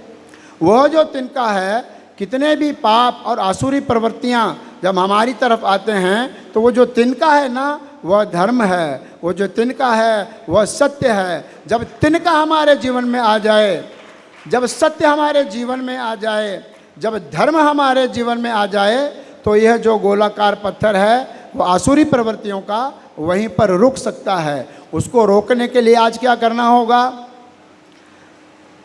ज्ञानेश्वर जी की जो वाणी है, नामदेव जी की जो वाणी है, तुकाराम जी की जो अभंग है, उन सब का हमें प्रचार करना पड़ेगा। जैसे कलयुग में कहा है गुरबाणी में, कलयुग में कीर्तन प्रधाना, कीर्तन प्रधाना जिसको हम भजन कहते हैं, कीर्तन कहते हैं। और वो कीर्तन किस लिए होता है? उन कीर्तन के अंदर अभंगों को गाया जाता है, गुरबाणी को गाया जाता है, ज्ञानेश्वर जी के छंदों को गाया जाता है। वो कीर्तन से हमारा मन जब जुड़ता है तो मन पवित्र होता है, और जब मन पवित्र होता है तो हमारे जीवन की संपूर्णता आना आरंभ होती है। तो उससे इस उदाहरण से मैं ये कहना चाहूँ कि ये जो हमारा आज सबसे पहला विश्वात्मक संत साहित्य सम्मेलन की जो आरंभता है वह इस प्रकार से है जैसे मानो गंगोत्री के अंदर जो गंगा का पानी जहाँ से निकलता है वहाँ पर उसकी धारा बहुत छोटी होती है, लेकिन जब निकल करके वो आगे की ओर जाता है तो एक विशाल नदी का रूप ले लेता है। ये हमारा संत सम्मेलन ऐसा है कि आप समझो कि गंगोत्री से गंगा की धारा बह रही है। और मैं आपसे बेनती करना चाहूँगा, प्रार्थना करना चाहूँगा इस पवित्र मंच से कि यह हमारा पहला है साहित्य सम्मेलन, और यह साहित्य सम्मेलन हर वर्ष होना चाहिए, इससे विशाल पद्धति पे होना चाहिए, अलग अलग स्थानों पर होना चाहिए, और केवल महाराष्ट्र के हद तक नहीं, ये संपूर्ण भारत में होना चाहिए। जब हम ऐसा समझेंगे कि हमारी छोटी सी एक जो कोशिश है, प्रयत्न है, वह जो है सो सफल होगा। जैसे राख होती है, राख का ढेर होता है, उस राख के ढेर में कहीं ना कहीं कोई ना कोई चिंगारी छुपी होती है, उस चिंगारी को तलाशना होता है। तो हमारा ये जो यत्न है, हमारा ये जो कोशिश है, वो उस चिंगारी को खोजने की कोशिश है, और जब वह मिल जाएगी हमारा जीवन प्रकाश से भर जाएगा। दूसरी बात मैं आपसे कहना चाहूँगा कि संतों ने, चाहे वो किसी प्रांत का हो, चाहे वो किसी भाषा का हो, चाहे वो देश के किसी कोने में रहता हो, हमारे सनातन काल की जो आदि विचार है, जो वेदों की विचार है, उसको परिष्कृत करके संतों ने अपने वाणी में हमारे अध्यात्म को कहा है। मानव जीवन का उद्देश्य क्या है, संपूर्णता कहाँ पर है, हमने ये जान लिया है। जैसे पूर्ववर्ती मेरे मित्रों ने कहा है कि जीवन में हमने एक बात जान ली है कि पदार्थ में सुख नहीं है। यह प्रमाणित है, इसको प्रमाणित करने की आवश्यकता नहीं है। पदार्थ में सुख नहीं है तो सुख कहाँ मिलेगा? वो सुख मिलेगा जब हम पदार्थ से हट जाएंगे और परमेश्वर के रास्ते पर लग जाएंगा, तभी हमारे जीवन की पूर्णता हो सकती है। तभी हमारे जीवन में ये जो संत साहित्य है, संतों के वाणी का जो महत्व है, वो हमें उस समय समझेगा जब हम उन विचारों को अपने जीवन में ढालने का यत्न करेंगे। एक दो बातें, क्योंकि समय का अभाव है, एक दो बातें मैं आपके समक्ष रख के समाप्ति करूं। आज के वर्तमान समाज के अंदर जो अस्वस्थता है, उसको देख करके कोई भी जो साधारण मनुष्य है, जिसका मन कोमल है, वो रो उठेगा। दो तीन उदाहरण मैं आपके सामने रखूं। हम आज आम तौर पे ये देखा जाता है कि सबसे हमारे वर्तमान समाज में सबसे बड़ा जो कलंक है वो है मॉब लिंचिंग। मॉब लिंचिंग, एक संप्रदाय के एक व्यक्ति को दूसरे संप्रदाय के 40-50 लोग मिलकर छोटे से कारण के लिए मार देते हैं। मैं आपको याद दिलाऊं, आपने देखा भी होगा पालघर में क्या हुआ, वो भी हमारे महाराष्ट्र में है। पालघर में क्या हुआ, 2 साधुओं को केवल शक के बिना पर मार दिया गया।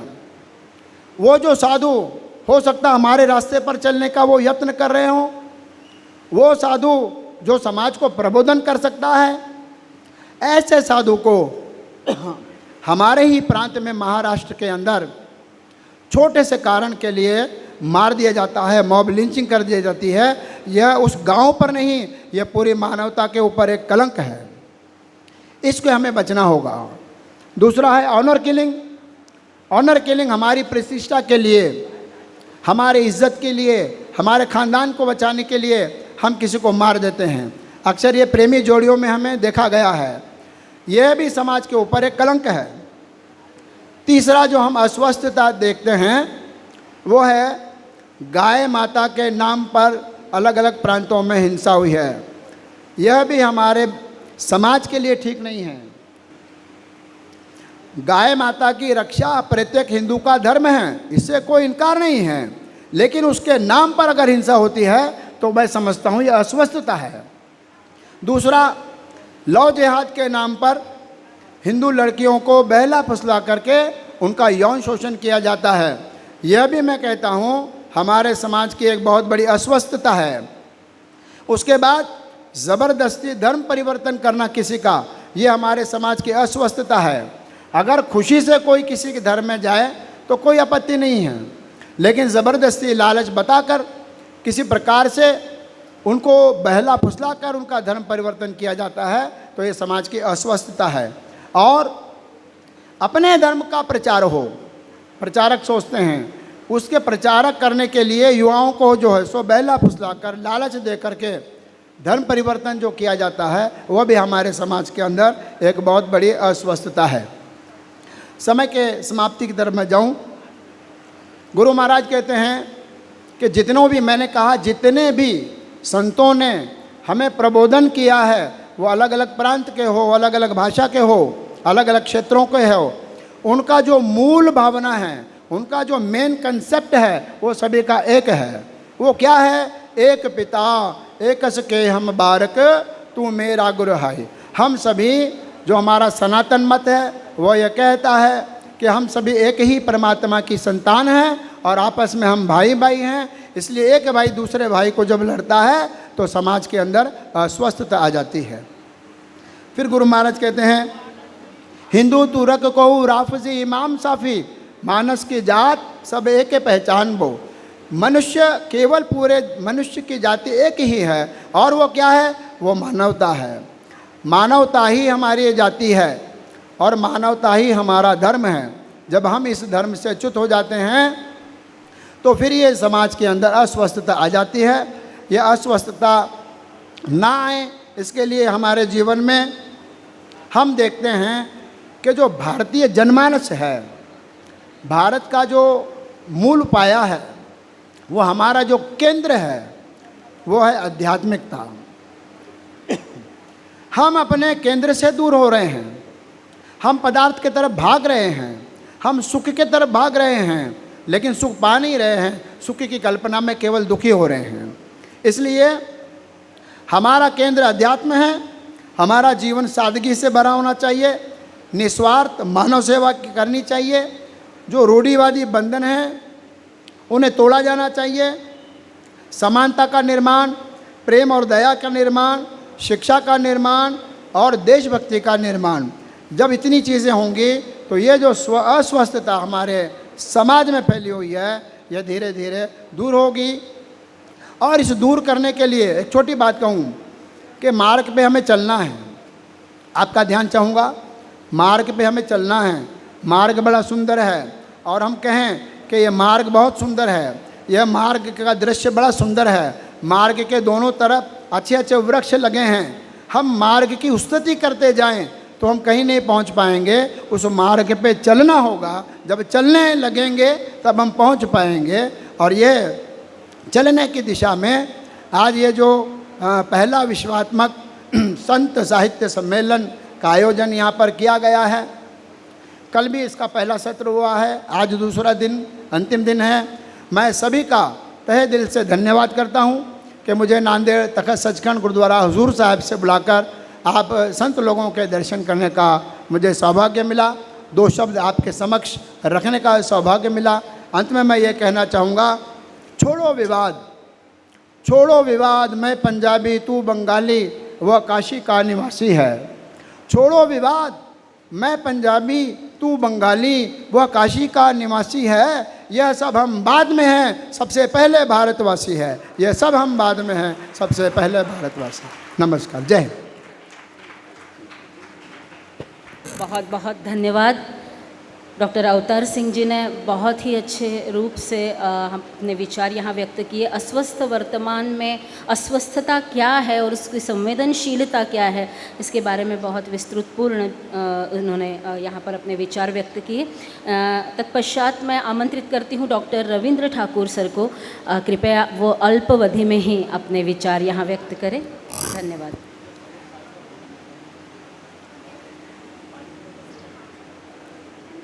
या विश्वात्मक साहित्य संमेलनाचे अध्यक्ष, सत्राध्यक्ष आणि सर्व विद्वज्जनो, संत साहित्याच्या या निमित्ताने काही शब्द मांडण्याची संधी मला मिळाली याबद्दल मी आपल्या आयोजकांचे आभार मानतो. काय आहे, साधी गोष्ट आहे की आपला वर्तमान अस्वस्थ आहे यात कोणाच्याही मनात शंका नाही. माणूस आजचा अस्वस्थ आहे, समाज अस्वस्थ आहे.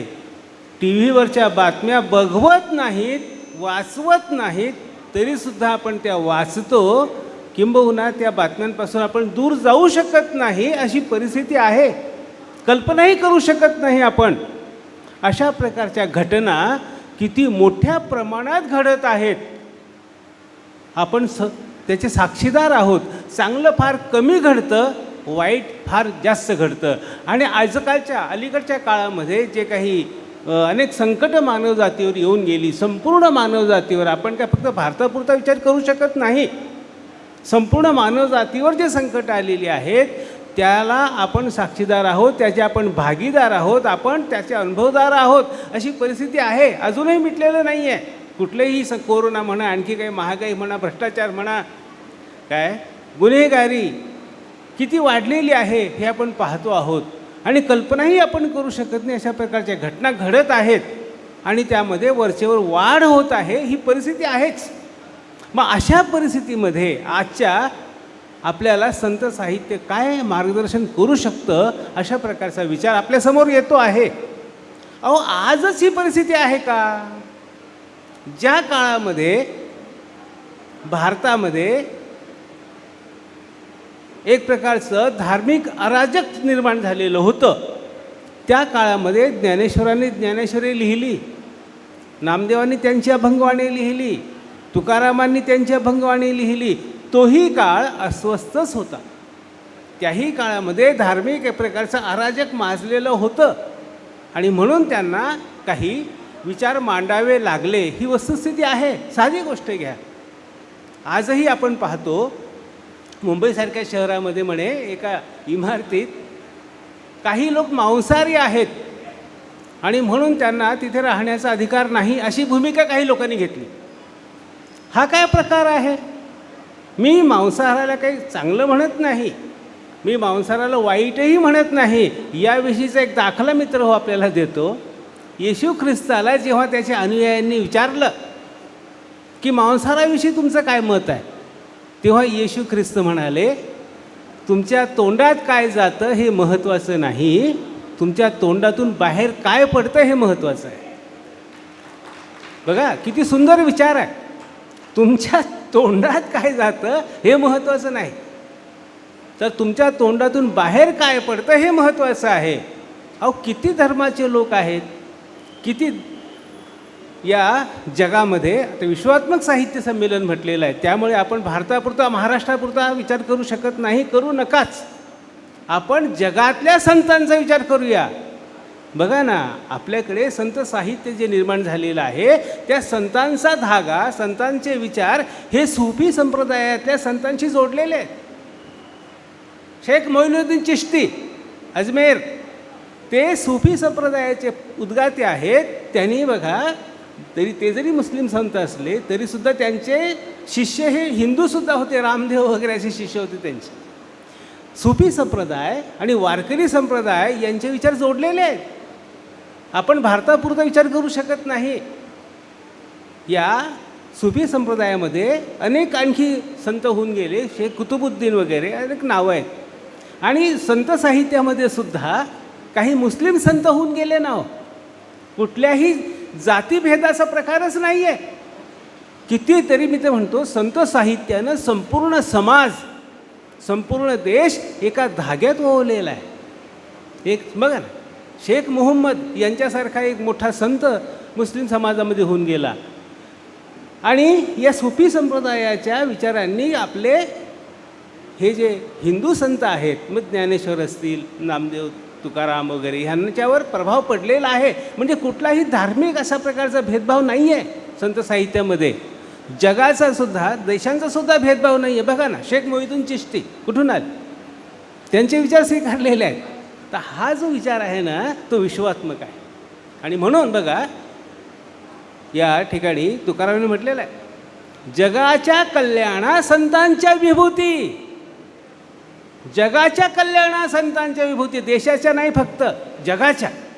म्हणून तुकारामांना सुद्धा जगद्गुरू असं म्हटलेलं आहे, जगाच्या कल्याणा संतांच्या विभूती, देह कष्टविती उपकारे. या संतांनी जगाचं कल्याण पाहिलेलं आहे आणि कशासाठी काय केलं, देह कष्टविती उपकारे. जगाचं कल्याण हेच त्यांनी ध्येय मानलेलं आहे. आणि यामध्ये बघा, जे जे भेटे भूत, भूत म्हणजे व्यक्तिमात्र, मग काही प्राणी असो, मनुष्य असो, किडा मुंगी काही असो, जे जे भेटे भूत ते ते मानिजे भगवंत. त्याला देव माना तुम्ही. माणसात देव बघा, दगडात नाही, मूर्तीत नाही.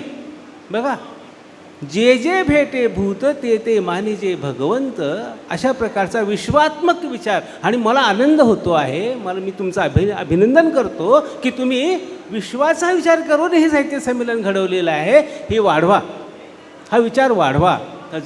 हा जगापुढे जाऊ द्या. कुठल्याही प्रकारचा देशाचा भेद की हा पाकिस्तान आहे ना भारत आहे, हे मनातच आणायचं नाही आपल्याला. जगाचे देशांचे भेद मिटवायचे, जातीभेद धर्मभेद काहीही शिल्लक ठेवायचे नाहीत. माणूस माणसाकडे माणूस म्हणून बघायचं, बस. या पलीकडे संतांनी काही सांगितलेलं नाही आहे. जगाच्या कल्याणा संतांच्या विभूती, देह कष्टविती उपकारे. बघा ना, परपीडा हेच पाप, पर उपकार हेच पुण्य, आणि परक्यांचं निंदा, परक्यांची निंदा, परक्यांचा अपाय करणं म्हणजेच पाप. अशा पद्धतीनं हा फार मोठा व्यापक असा विचार संतांनी आपल्याला दिलेला आहे. त्याचं अनुसरण आपण जर केलं तर आपल्या जीवनामध्ये ते परिवर्तन होईलच. आपण इतरांच्याही जीवनामध्ये परिवर्तन आणू शकतो. कोणाचाही मत्सर न करणं हाच संत विचार आहे. आपलं हित तसं दुसऱ्याचं हित, किंबहुना दुसऱ्याचं हित आधी नंतर माझं हित, ही जी भावना आहे ती आपण जर जोपासली तर तीच खरी संत विचारांची देणगी आहे. तशा पद्धतीनं कितीतरी विचार विद्वानांनी मांडलेले आहेत. मीही माझ्या परीनं आपल्यासमोर मांडण्याचा प्रयत्न केलेला आहे. आपण शांततेने सगळं ऐकून घेतलेलं आहे. याबद्दल आपले आभार मानतो. आणि मला संधी मिळाली, 2 शब्द सांगण्याची संधी मिळाली. अजून काही मुद्दे मी काढून ठेवलेले आहेत, परंतु वेळेचा विचार आपण केला पाहिजे. अजून आमचे अध्यक्ष महोदय बोलायचे आहेत आणि वेळेची मर्यादा लक्षात घेतली पाहिजे. आणि म्हणून मी माझे विचार या ठिकाणी थांबवतो आणि आपण सर्वांचे आभार व्यक्त करून थांबतो. धन्यवाद.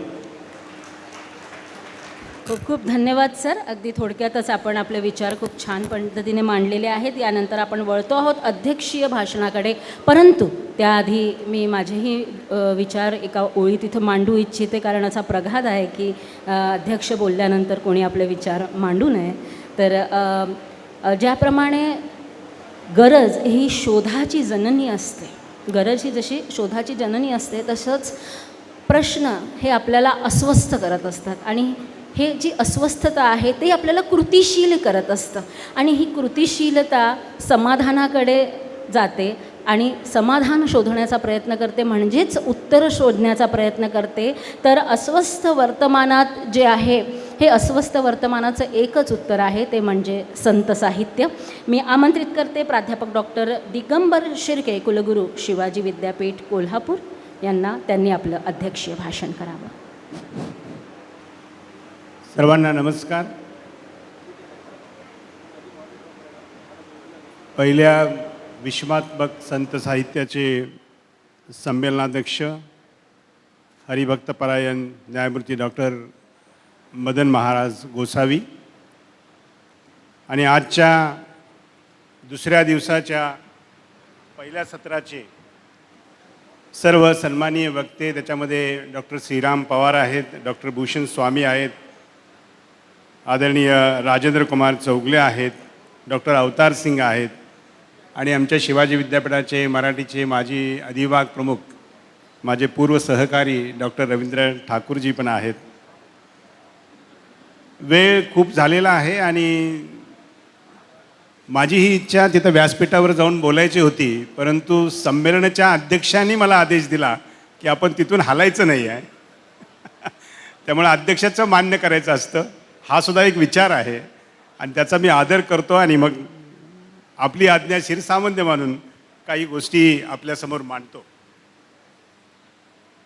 आजच्या या सगळ्या सत्रामध्ये ज्या विचारवंतांनी आपले विचार व्यक्त केले त्यामध्ये बऱ्याच काही गोष्टी अधोरेखित झालेल्या आहेत. पहिली सगळ्यात महत्त्वाची गोष्ट जी अधोरेखित झालेली आहे, जी समाजातील अस्वस्थता आहे ती आजची नाही, ती पूर्वापारपासून चालत आलेली आहे. हा सगळ्यात महत्त्वाचा जो विचार आहे आणि तो मान्य केलेला आहे. या निमित्तानं मला थोडंसं वाटतं की आधुनिक जगामध्ये आनंद मोजण्याची सुद्धा एक पद्धत सुरू झालेली आहे, ज्याला इंग्रजीमध्ये हॅपीनेस इंडेक्स म्हणतो. फार गोंडस नाव आहे ते. आता हॅपीनेस इंडेक्स कुठंपर्यंत पोचलेला आहे ते आता जगामध्ये आहे. त्यामुळं मग काय होतं, इथं पण आता स्पर्धा चालू झाली. माझा आनंद जास्ती का तुझा आनंद जास्त, आणि मग आपल्या देशाचा क्रमांक तो लागतो. म्हणजे अस्वस्थता सुरू झाली. आनंद मोजण्यापासूनची अस्वस्थता चालू झालेली आहे. आता ती मी या अर्थानं घेतो, इथे अस्वस्थता पूर्वीपासून होती, आजही आहे. पण आपण एखाद्याला जर ताप आला, डॉक्टरकडे गेलो तर डॉक्टर तो थर्मामीटर लावतो आणि तो ताप किती आहे मोजतो. मग 98-99 असेल तर सोसण्यासारखा असतो, परंतु तो 100च्या पुढे गेला तर मग ते अँटीबायोटिक नावाची जी काही गोष्ट आहे ती सुरू करावी लागते. त्यामुळं पूर्वकाळाची अस्वस्थता होती ती 98-99ची झाली आणि आत्ताची अस्वस्थता मला वाटते जरा ती वाढलेली आहे आणि त्यामुळे त्याला अँटीबायोटिकची जरुरी आहे. आणि त्याला एकमेव अँटीबायोटिक जे सर्व विचारवंतांनी सांगितलं ते म्हणजे संत विचार. संत विचाराशिवाय कोणतंही औषध या अस्वस्थतेला घालून देणार नाही, याबद्दल या सगळ्या मंडळींचं एकमत झालेलं आहे.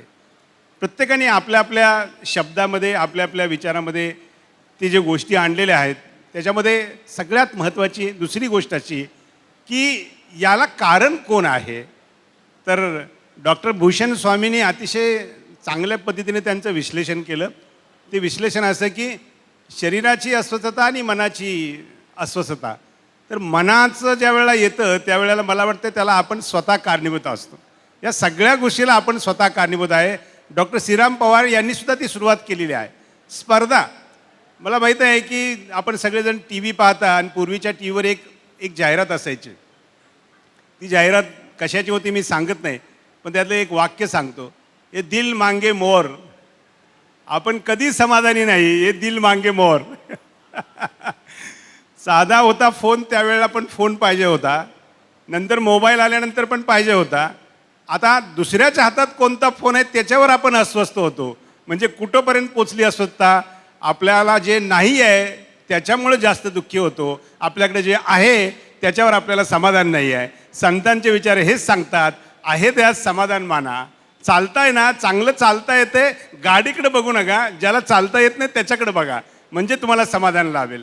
त्यामुळं अस्वस्थता जायचं कारण काय असेल तर आपले विचार, आपली मानसिकता आणि आपण आपल्याकडे बघायचा, ज्याला याचं चांगल्या शब्दात त्यांनी वर्णन केलं की आत्मशोध, सेल्फ असेसमेंट. त्यामुळं हॅपीनेस इंडेक्स ज्या दिवशी संतांचे विचार आपल्याला घ्यावे लागतील आणि घेतले जातील आणि आपण ते घेऊ, त्याच्या दुसऱ्या दिवशी सकाळी उठल्यानंतर पहिल्यांदा सांगायचं की माझ्या आनंदाची इंडेक्स किती आहे, ती सगळ्यात जास्त आहे ते आपणच डिक्लेअर करून टाकायचं. या जगात सगळ्यात आनंदी कोण आहे तर सगळ्यात आनंदी मी आहे, असं ज्या वेळेला मी सांगू त्यावेळेला मला वाटतं अस्वस्थता संपेल.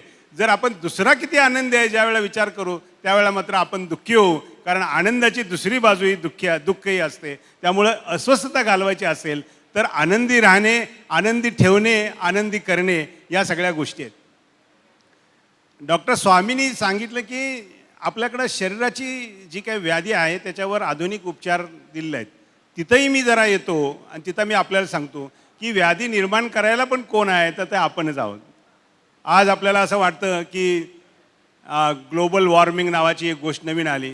सगळं जग अस्वस्थ आहे, सगळं अख्खं जग अस्वस्थ आहे. दरवर्षी किती डिग्रीनं वाढलं ते सगळ्याचे लक्ष त्याच्याकडे आहेत. मग असं होणार, तसं होणार, मग 50 वर्षानं सगळं बर्फ वितळलं जाणार, मग याचा नाश होणार, त्यात सगळे अस्वस्थ आहेत. पण त्याला कारण कोण आहेत तर त्या संतांच्या साहित्यामध्ये ते सांगितलं होतं, आपण त्याकडे दुर्लक्ष केलं. वृक्षवल्ली आम्हा सोयरी वनचरे आपण म्हटलं होतो. आता आपल्याला कळालं की प्लांटेशन करायला पाहिजे. अरे पण तोडलं ना, तोडल्याचं जे काही दुःख आहे ते आता दुःख भरून लवकर येणार नाही. पुढच्या पिढीपर्यंत ते जायला पाहिजे. तर आपल्याला प्लांटेशन वृक्षावर प्रेम करायला शिकायला पाहिजे. असे अनेक गहन विषय आहेत की जे आपण दुर्लक्षिले आहेत. डॉक्टर अवतार सिंगनी सांगितलं ते अतिशय चांगलं आहे. अस्वस्थता का आहे? संतांच्या विचारांचा अभाव. आता संतांच्या विचाराचा अभाव म्हणजे आपण दुर्लक्ष करतो. जर त्याच्याकडे लक्ष दिलं तर जे जे चांगलं आहे ते सगळं तिथं आहे.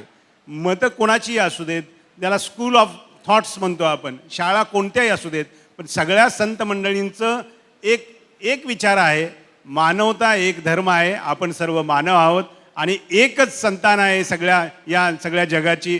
आपल्यामध्ये भिन्नता नाही आहे, आपल्यामध्ये वेगळ्यापणा नाही आहे, भेदसुद्धा नाही आहे. या सगळ्या गोष्टी ज्या आहेत त्या आपण आता घेऊन जायला पाहिजे. अतिशय चांगल्या पद्धतीनं वर्णन केलं.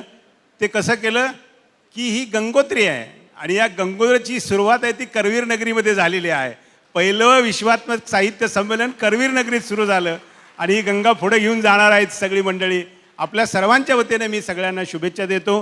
फक्त जाता सांगतो की अध्यक्ष हे शिवाजी विद्यापीठाचे कुलगुरू असल्यामुळं त्यांची पण एक काहीतरी जबाबदारी राहते आणि ती जबाबदारी अशी असते की राष्ट्रीय शैक्षणिक धोरणामध्ये मूल्य शिक्षणावर भर देणं आणि मूल्य शिक्षणामध्ये संतांचे विचार घेणं हे जर आपण पुढे घेऊन गेलो तर पुढच्या पिढीला ही संतांचे विचार पुढे जायला खूप मदत होईल आणि मग समाजातली अस्वस्थता कमी होईल आणि आपला पण हॅपीनेस इंडेक्स वरती जाईल अशी एकमेव अपेक्षा बाळगतो. हरिभक्त परायण मदन महाराज स्वामी यांचा गोसावी सरांचं मी वैयक्तिक अभिनंदन करतो. त्यांची तळमळ मी जसा डोळ्यानं पाहिलेली आहे. तर या सगळ्या ज्या गोष्टी घडत आहेत त्याला सर्वेसर्वा कारण ते आहेत. त्यांना धन्यवाद देतो, त्यांच्या सगळ्या टीमला धन्यवाद देतो आणि मला एवढं सन्मानाचं स्थान दिल्याबद्दल त्यांना मी आदरपूर्वक नमस्कार करतो आणि थांबतो. जय हिंद, जय महाराष्ट्र. खूप खूप धन्यवाद सर. अगदी सहज सोप्या अशा भाषेमध्ये आपण सगळ्यांचेच विचार एकसाथ समजावून सांगितले. त्याबद्दल म्हणजे खऱ्या अर्थाने प्राध्यापक काय असतो तो आम्हाला इथे कळला अगदी सोप्या भाषेत आणि विद्यार्थ्यांच्याही भविष्याचा आपण विचार केला त्याबद्दल विशेष आभार.